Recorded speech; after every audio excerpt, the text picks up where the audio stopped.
Ron Howard, once a beloved child star and now an Oscar-winning director, has long been seen as Hollywood's ultimate nice guy.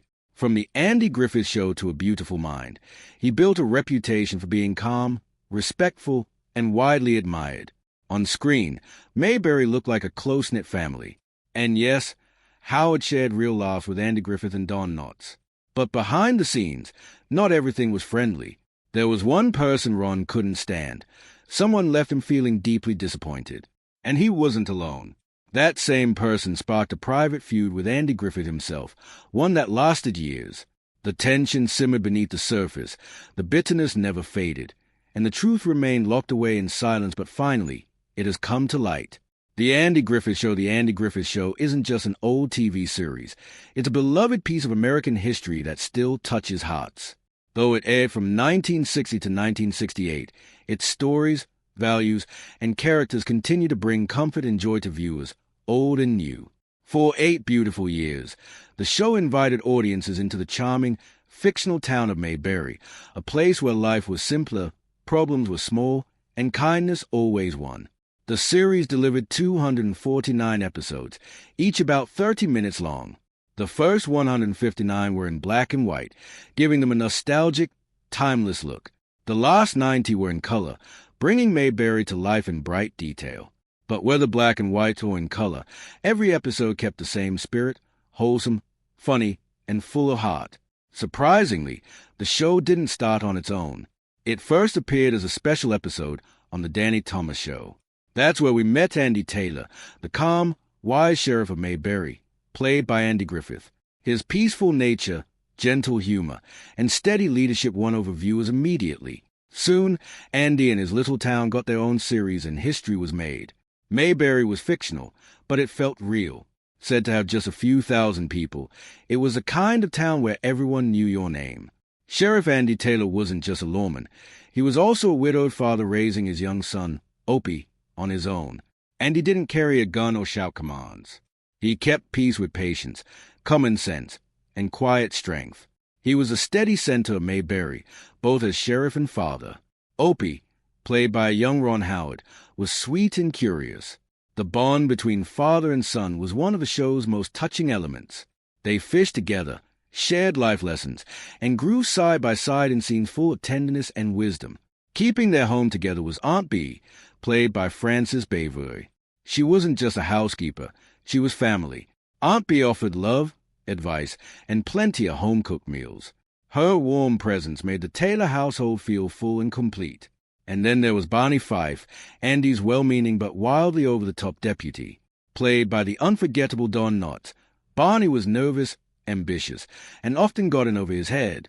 His comic blunders, like misfiring his gun or panicking over missing pie, made him a fan favorite.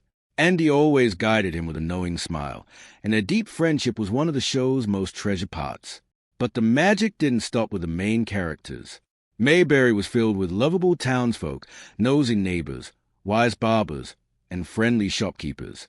Each week, viewers were invited into their world to laugh at Barney's antics, watch Opie grow up, and feel the quiet beauty of small-town life.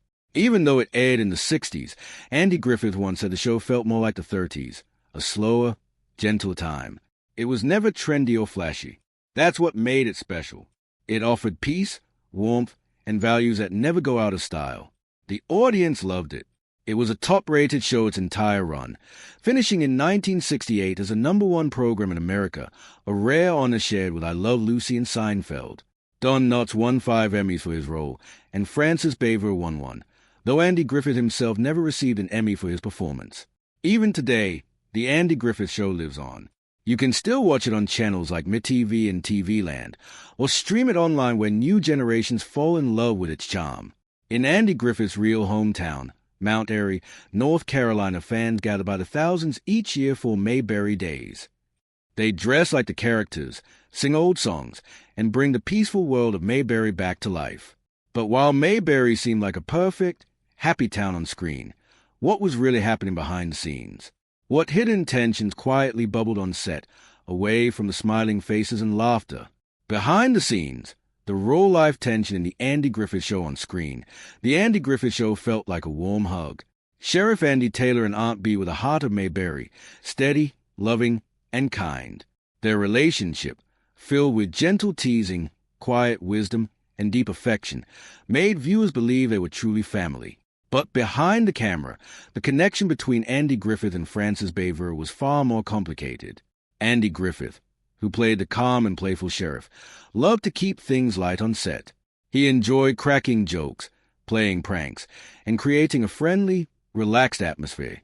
Frances Baver, however, was nothing like Aunt Bee when the cameras weren't rolling. A serious, private, and deeply professional actress, she didn't appreciate the off-screen joking around. She preferred focus and structure, something the easygoing mood on set often lacked. Ron Howard, who played young Opie Taylor, noticed the divide. In interviews, he shared how Baver never quite felt like part of the group. The cast bonded like a family, but Baver stayed distant. Griffith's playful teasing may have been good-natured, but Baver didn't find it amusing. She often kept to herself, and her seriousness clashed with the playful energy around her. Other cast members noticed it too. Howard Morris, who played Ernest T. Basin, directed several episodes, once said working with Baver was like stepping on a landmine. Even small requests, like asking her to move slightly for the camera, could lead to tense moments. She was proud of her work and didn't like being questioned or corrected. George Lindsay, who played Goober Pyle, even claimed in his memoir that Baver once physically lashed out at another actor. Whether that story was exaggerated or not, it added to the growing picture of a woman who was often frustrated or unhappy behind the scenes. Still, Andy Griffith never spoke negatively about Baver during the show's run. He kept things professional and didn't air private conflicts in public. It wasn't until a 1998 interview on Larry King Live that he quietly confirmed the rumors. Their relationship had been strained. But by then, the story had taken a poignant turn. 4 months before her death in 1989, Frances Baver called Griffith out of the blue. She apologized for how she behaved during the show's filming, admitting she had been difficult. Griffith accepted her apology. It was a moment of quiet reconciliation after years of distance. There had been earlier signs of Baver's emotional distance. In 1972, Griffith and Ron Howard visited her home in Siler City, North Carolina. She refused to let them in, only speaking to them through the closed door. The same thing happened in 1986 when producers tried to bring her into the reunion movie Return to Mayberry. She declined to participate and again spoke to visitors through her door, saying simply, "I never liked Andy Griffith." That's a startling comment, especially for fans who saw Aunt Bee as the soul of the Taylor household. But the truth is, Frances Baver often felt out of step with the rest of the cast. Some believe she resented the fact that Don Knotts and Andy Griffith got the best comedic scenes, while her character, though beloved, was mostly serious. That may have deepened her feelings of isolation. Ron's Howard, Ron's father, once suggested that Andy himself held on to some bitterness toward Baver over the years. It's easy to see how two strong-willed professionals with very different styles might have quietly clashed under the surface. Yet none of that tension ever showed on screen. The affection between Andy and Aunt Bee felt real. Their gentle kitchen conversations, the quiet comfort of their family dinners, and the care she showed to Opie made Mayberry feel like home. Fans may feel surprised or even sad to learn of the off-screen strain. But in a way, it makes the show even more impressive. Despite personal differences, these actors work together to create something lasting, something that continues to bring joy to people decades later. Frances Baver retired in 1972 and spent her final years in quiet solitude. She died in 1989 at age 86. Andy Griffith lived a longer life and passed away peacefully in 2012. But together, through all the tension, they built a legacy. Aunt Bee and Sheriff Taylor may not have been close in real life, but on screen, they gave the world something unforgettable. Even after all these years, the Andy Griffith Show still touches our hearts. It shows us that kindness can change everything, laughter can heal pain, and the most powerful stories come from deep within. But behind the gentle charm of little Opie Taylor was a real boy, Ron Howard. What shaped him into the person he became? What was it really like growing up in front of the camera? And how did this young boy so quickly find his place in the bright, demanding world of show business? Ron Howard, from child star to acclaimed director. Ron Howard's career is one of the most inspiring stories in Hollywood. Born on March 1st, 1954, in Duncan, Oklahoma, Ronald William Howard was practically born into show business. His father, Rance Howard, was an actor, writer, and director who changed his original last name Beckenhold to Howard to sound more professional. His mother, Jean Spiegel Howard, was an actress too. With parents so deeply involved in the entertainment world, Ron's path seemed set from the start. When Ron was born, his father was serving in the U.S. Air Force. After Ron finished his service, the family moved to California, where Ron grew up surrounded by movie sets and television studios. With his natural charm and talent, Ron began acting at a young age. He was tutored while working on set and went to school in Burbank, later attending USC's film school. Though he didn't graduate, his passion for directing had already taken hold.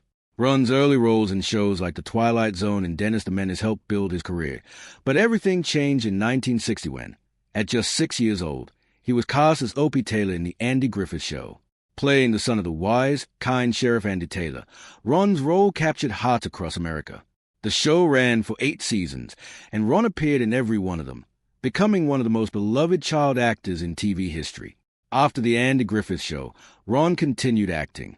One small appearance in a comedy sketch called Love, and the television set led to something much bigger. That sketch was later renamed Love and the Happy Days, and it became the pilot for the now famous sitcom Happy Days. In it, Ron played Richie Cunningham, a polite, all-American teenager growing up in the 50s. With Henry Winkler as a Fonz, the show became a cultural hit. While Winkler's cool character got most of the attention, Ron's steady presence helped ground the show, and their friendship lasted off-screen, too. Despite his acting success, Ron had other dreams. From a young age, he had watched directors closely and wanted to be one himself. That dream became reality in 1977 when he directed Grand Theft Auto, a low-budget comedy he co-wrote with his father. It was made under legendary producer Roger Corman, who let Ron direct if he also acted in. Another movie, Eat My Dust. The gamble worked. Ron had officially started a new chapter as a director. He continued directing made-for-TV films before getting his first big hit with Night Shift in 1982. The movie starred Michael Keaton and Henry Winkler and proved Ron had real talent behind the camera. Then came Splash, a love story about a man and a mermaid starring Tom Hanks. It was a huge success and launched Ron into Hollywood's top director circle. In 1985, he directed Cocoon, a touching sci-fi story about seniors who find a magical pool that makes them feel young again. It was both a box office and critical hit, earning Donna Mesh an Oscar. In 1989, Parenthood hit theaters, a funny, heartfelt look at raising kids. With stars like Steve Martin and Keanu Reeves, it became a major success. By the time the 80s came to a close, Ron Howard had done something rare. He had stepped out of the shadow of childhood fame and become one of Hollywood's most respected directors. His path was shaped by quiet determination, true talent, and a deep love for storytelling that never faded. From a little boy Mayberry to a powerful force behind the camera, Ron's journey remains one of the most inspiring stories in the world of film. Behind the scenes of success and fame, what about his heart? For a gentle soul like Ron Howard, did he ever find true love? Did someone special walk beside him through the highs and lows of his remarkable life? A perfect pair. The lasting romance of Ron and Cheryl Howard in a world where celebrity romances often fade as quickly as they begin, Ron and Cheryl Howard's love story shines like a rare gem. Their bond, which began as teenagers in the early 70s, has grown stronger with each passing year. Through career triumphs, parenting 4 children, and navigating the spotlight, they remained each other's rock. Now, over 50 years later, their devotion is as moving as ever. Their story began at John Burroughs High School in Burbank, California, when both were just 16. Ron was already a rising star thanks to The Andy Griffith Show, but Cheryl wasn't dazzled by fame.